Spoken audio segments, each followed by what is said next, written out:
Black math! Give me some math and I'll give you some flack. Black math!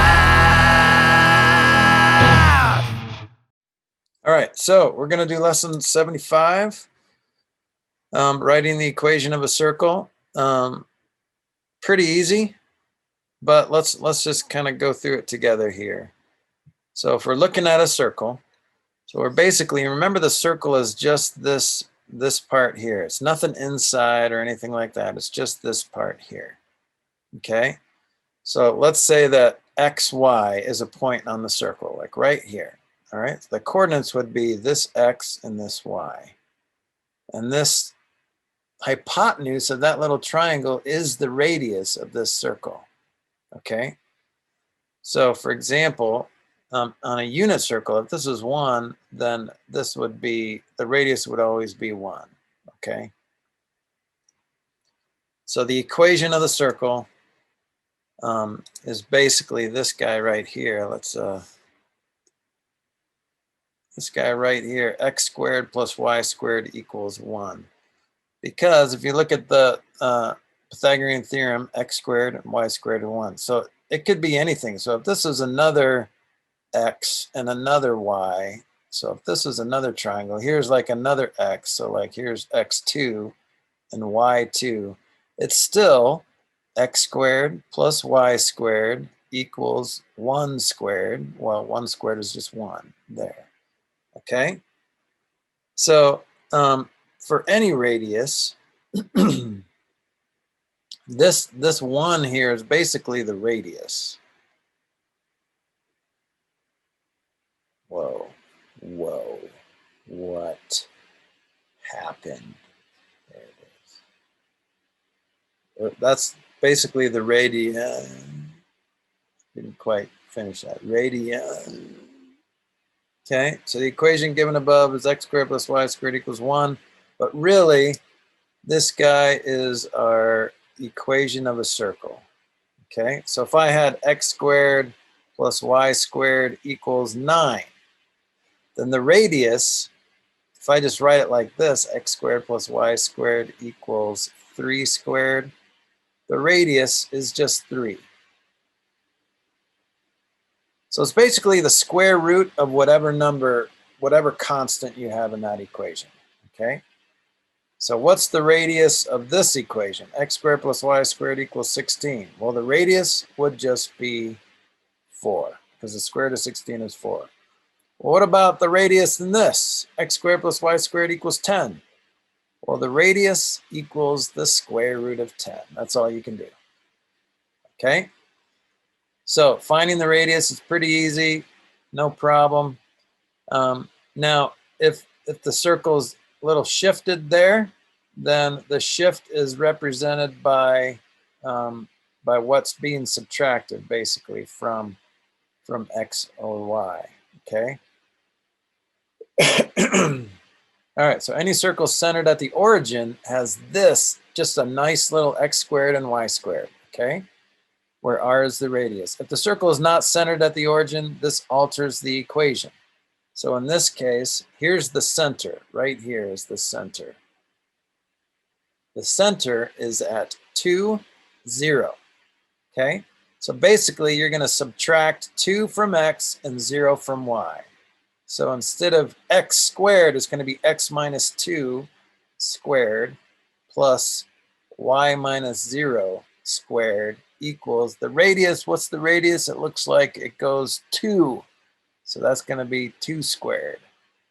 Okay, so my equation is just x minus 2 squared plus y squared, because subtracting 0 from y is just y, equals 4. So here's the equation of that circle right there. Okay, right here.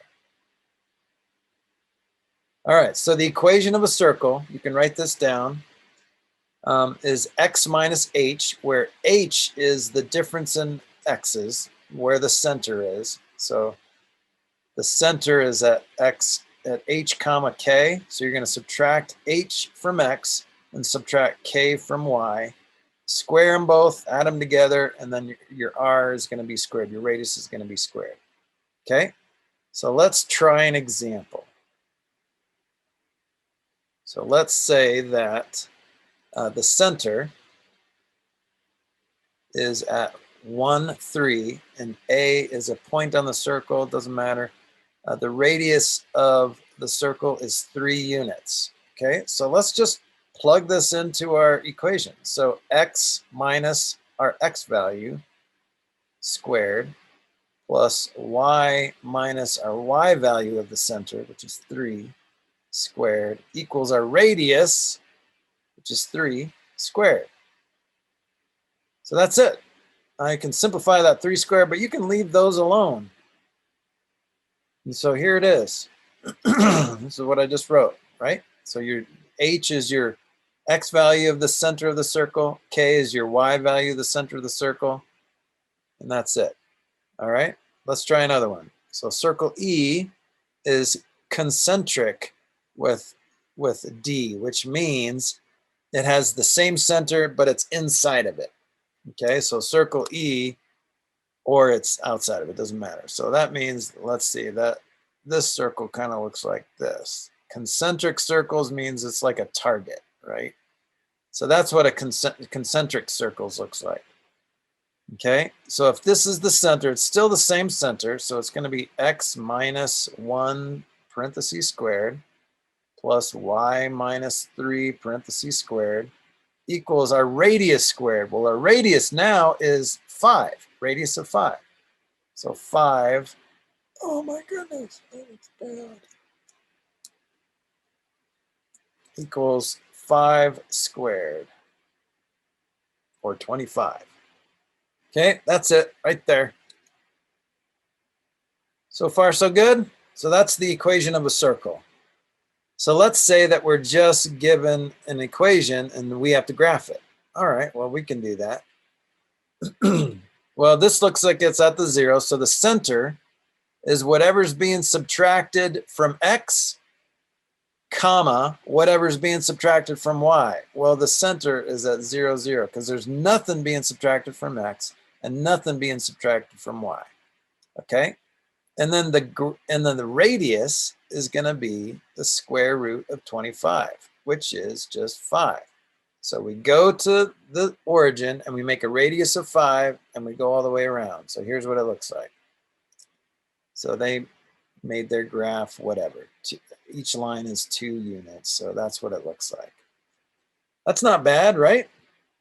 Pretty easy. Okay. The only trick is, remember, just trying to figure out, okay, where's the radius? Oh yeah, you square root the constant.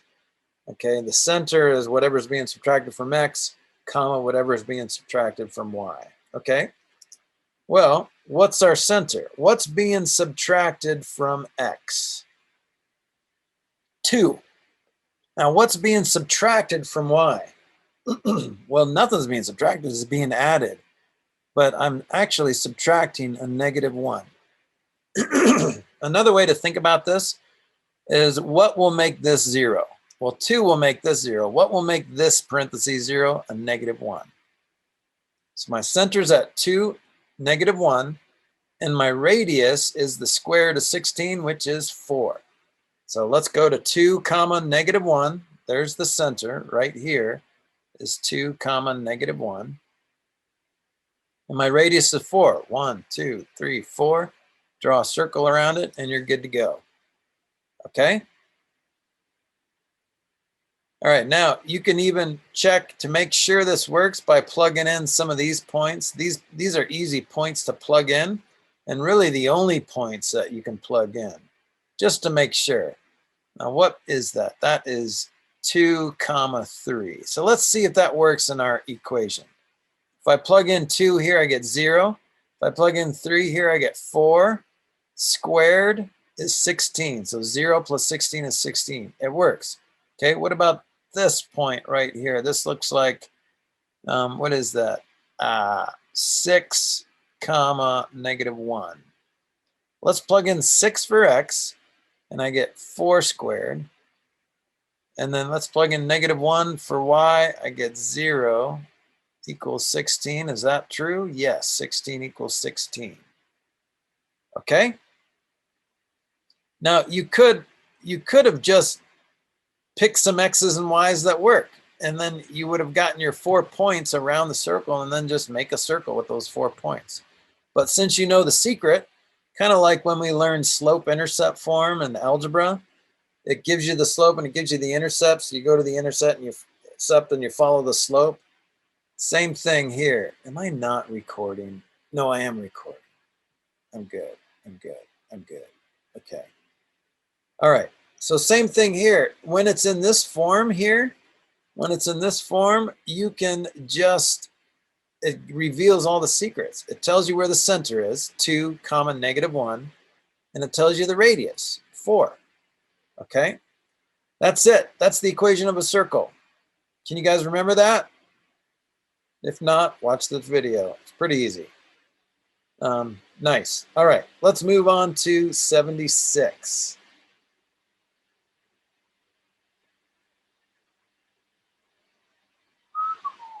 Symmetry. All right, so we talked about symmetry a little bit.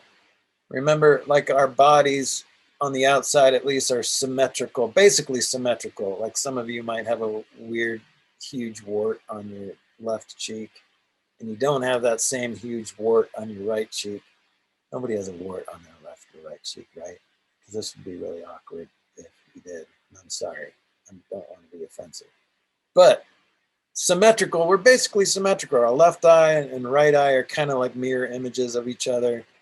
Our left hand and right hand and all that. But the inside is all messed up, right? Or not messed up, but like you got your liver on one side and your pancreas on one side. I don't know which side is which. I'll have to ask my brother. Your spleen, it's just fun to say. Your heart's not even symmetrical. Your heart's a little bit off, center. But so the outside of your body is basically symmetrical, but the inside is not. So that's what symmetry means. So symmetry is a property illustrated when the image of a transformation of an object coincides with its pre-image. So this is symmetrical, right?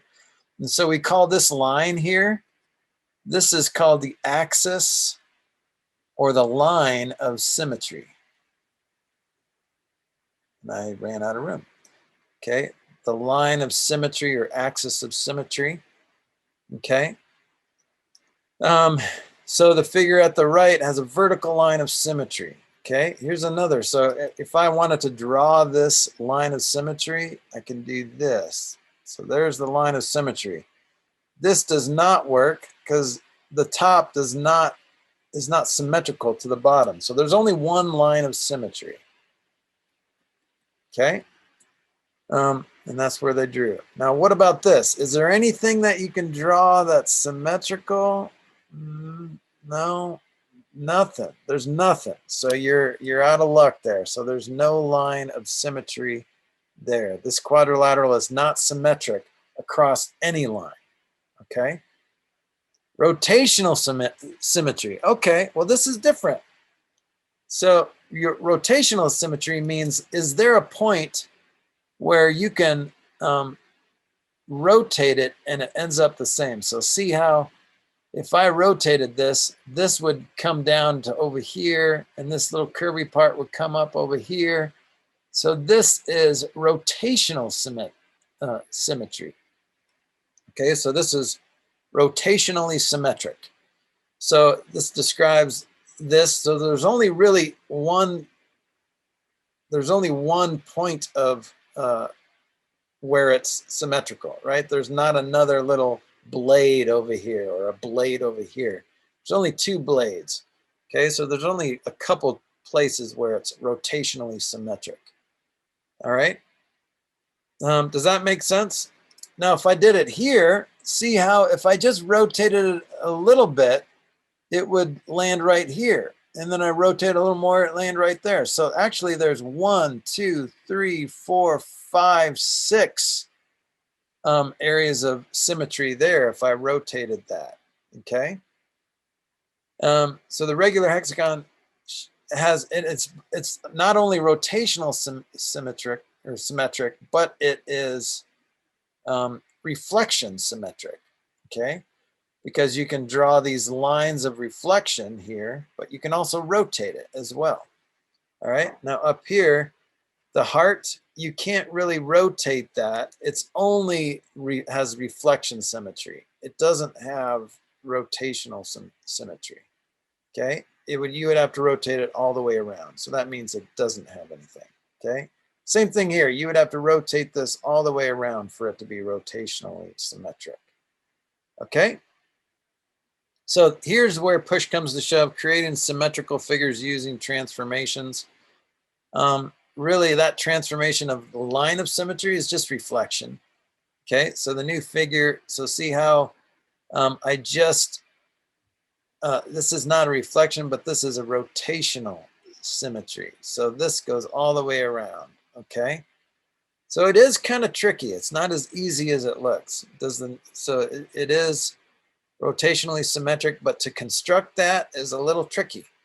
But you can do that. So the new figure has rotational symmetry of 180 degrees. So basically this is just rotated around. So if I went 90 degrees, it would look a little different. So 3 units to the right would become 3 units down. But since it's 180, 3 units to the right becomes 3 units to the left. Okay, and then this guy, 180, again, 2 unit or 1.5 unit down becomes 1.5 unit up. Okay, so it makes it a lot trickier if it's not like 180 degrees or 90 degrees. It would be trickier if it was like 45 degrees. Okay, where does that end up? Well, that's going to end up in the middle here somewhere, which is weird. Okay, so for now, don't worry about that. Your rotation degrees are only going to be like 180 or 90 or something like that, or maybe 270, which is basically 90 degrees the other way. Okay. So don't stress about that. That should be fine. So the order of rotational symmetry is the number of times a figure with rotational symmetry coincides with itself. So that's what we talked about earlier. So if I rotate this 90 degrees, then it lands on itself, right? If I rotate it 90 degrees again, it lands on itself. If I rotate it 90 degrees again, it lands on itself. Okay, so basically I've got 1, 2, 3, and then 4 back to normal. Okay, so it has an order of 4. So that hexagon would have an order of 6. So if I rotate it just a little bit, there's 1, 2, 3, 4, 5, and then back to 6. Okay, so technically every figure has an order of 1. Rotational symmetry has an order of 1. Because if you rotate it all the way around 360, that's just 1 time. So if it has an order of 1, then it's not rotationally symmetric. Does that make sense? Because you can't, it won't, the only time it lands on itself is when you rotate it all the way around, okay? All right, so find the orders of this. So what do you think for A?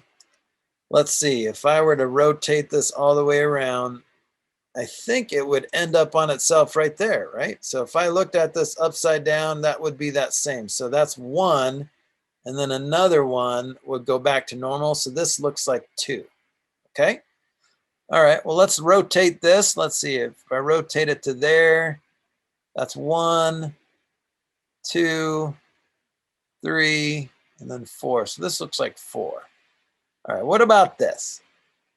Well, if I rotate it all the way around like this, it would be upside down.